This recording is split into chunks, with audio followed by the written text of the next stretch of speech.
Hey, hi, hello, how are you? Welcome back to another video, and today we're going to be talking about people's faces. In some professions, it doesn't matter how you look. However, in entertainment, it kind of does. And it's really helpful when your face looks like the thing that you should be. So today we're going to look at a bunch of different examples of faces that look super punk. That doesn't necessarily mean ugly, but it certainly doesn't mean conventionally handsome. We'll go through a bunch of faces and we'll see what common features make up the most punk face. And I think by the end of it, you yourself will know who has the punkest face in all of history.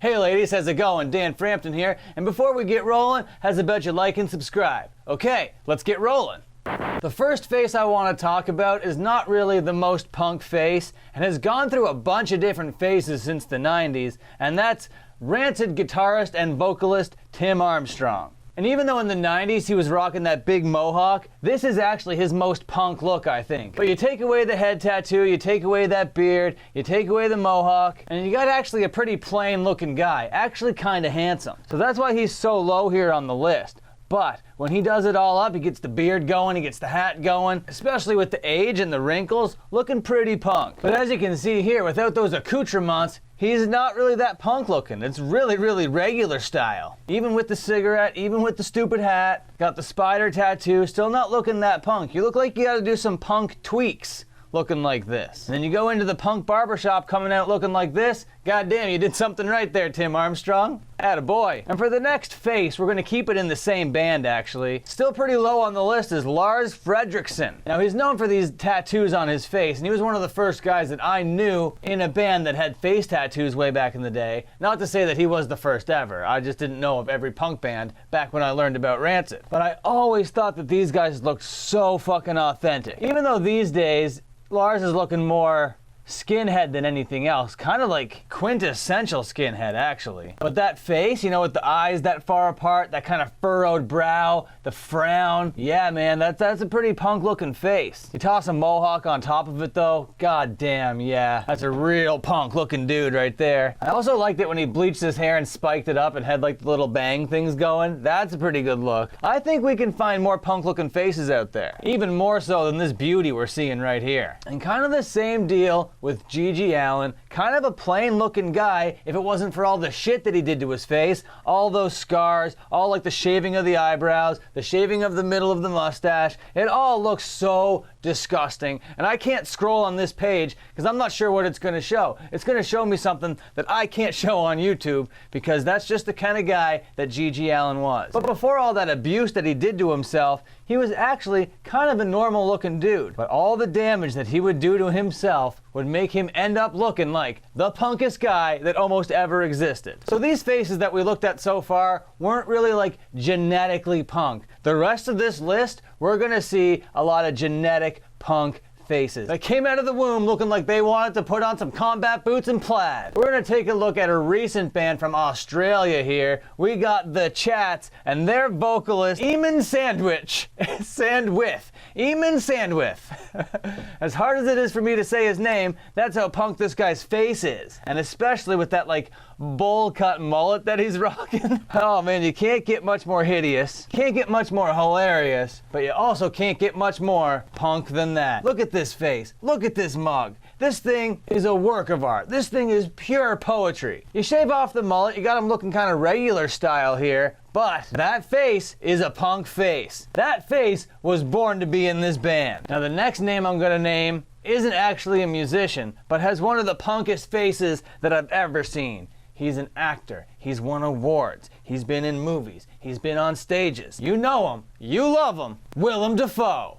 Look at this face. This is such an immaculate face. Look at these teeth. They're gigantic. Look at this gap between the front ones. You can drive a bus through it. Look at this eyebrow. Oh my God, these eyes, this hairline, everything about this face is extremely punk. It's too bad that he became a pussy-ass actor. Utter shame. Let's go back in time, talk about the Pogues.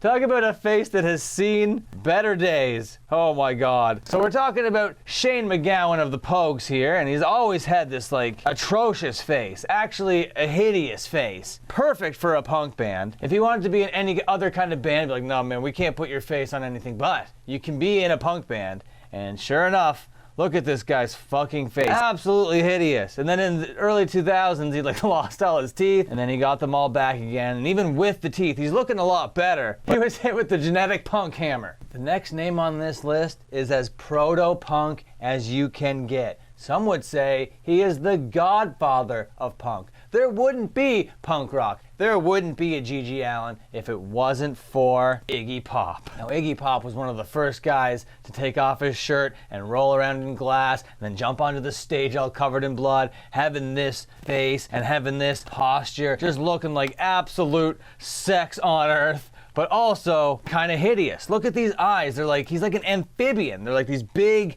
reptile eyes, and he's got like a turtle face, and when he has hair like this and teeth like this and a smile like this and his eyes are that gigantic and that close together, god damn, that is one punk as fuck looking guy. Or it's like, you're not good looking, but you're not ugly, but you are ugly, but you are good looking. You're all these things together, and I don't understand how you exist. I'm a rock and roll man. But we can't talk about rock and roll men that have really punk faces without talking about Mr. Lemmy. There's no other way to slice it. Lemmy of Motorhead is ugly. There was almost nobody uglier, but the way that he just like wore it with pride and just kind of owned it, it was just like kind of his brand. He accentuated the ugly. He had these like gigantic face warts and disgusting wispy facial hair, this Fu Manchu, this awful hat with the microphone way up high, angled down like this. What a hideous man. I love everything about him. I wish he was still with us. R.I.P. Lemmy, you were an absolute legend. Kind of like bridge the gap between the punk world, the hardcore world,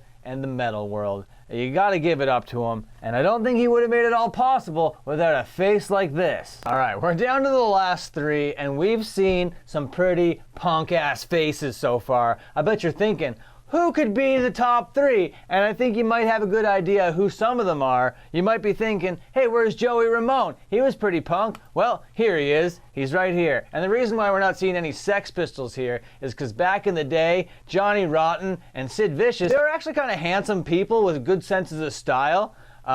Not Joey Ramone. This guy had the biggest, ugliest nose, the stupidest chin, the biggest mouth, the ugliest haircut, the stupidest way of dressing, and he managed to pull it all together and just look so cool and so iconic and absolutely timeless. Joey Ramone is an absolute style icon. With this fucking face, man. God damn, what an ugly son of a bitch. Here's his passport picture just looking cool as hell. This is not how cool he looked. He looked like fucking Yoko Ono. Look at this guy. Look at these awful teeth. God damn. A face like that really tells a million stories, and it's a shame that music is an auditory medium because this face could have really done some damage. Now the next guy on this list is my best friend and yours, the Crowmag's Harley Flanagan. Now, we all know Harley isn't my biggest fan, and I'm not really his biggest fan because he did this whole like stabbing thing that he's still sharing. He's like, I did this 10 years ago and look at me now. I got married and I'm having a really good life right now, but here's me getting wheeled out for like slashing a bunch of band members. But whatever, good for him.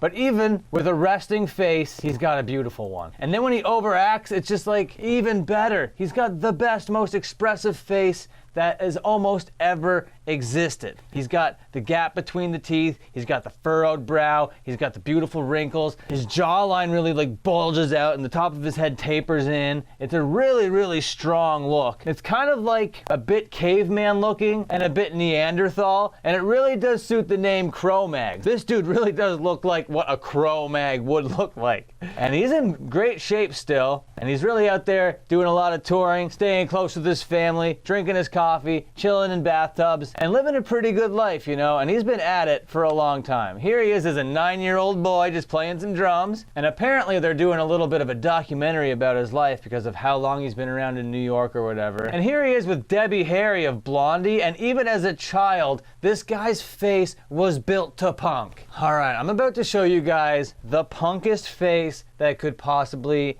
ever exist. It is mixing all the elements of all the punkest faces that we've seen so far. We got the furrowed brows, we got the gap teeth, we got the jawline, we got the hair, we got the size of the eyes, the way the eyes are spaced apart. Everything comes together perfectly in this perfect punk face of Darby Crash of the Germs. And this guy, R.I.P., was taken way too soon, and his death was overshadowed by John Lennon's, which happened the next day. And that's just an utter shame, because this guy and this guy's band were amazing. And on top of that, look at this perfect fucking face. This face would have sold 1,000,000 bazillion punk albums if it had the chance to. He's got like the Iggy Pop power stance, but not awkward in any way. The way the lips curl, the space between the teeth, the eyebrows, the eyes, everything. And you put some fucking safety pins through those ears, you spike up that hair all Fat Mike style, you throw a chain around the neck,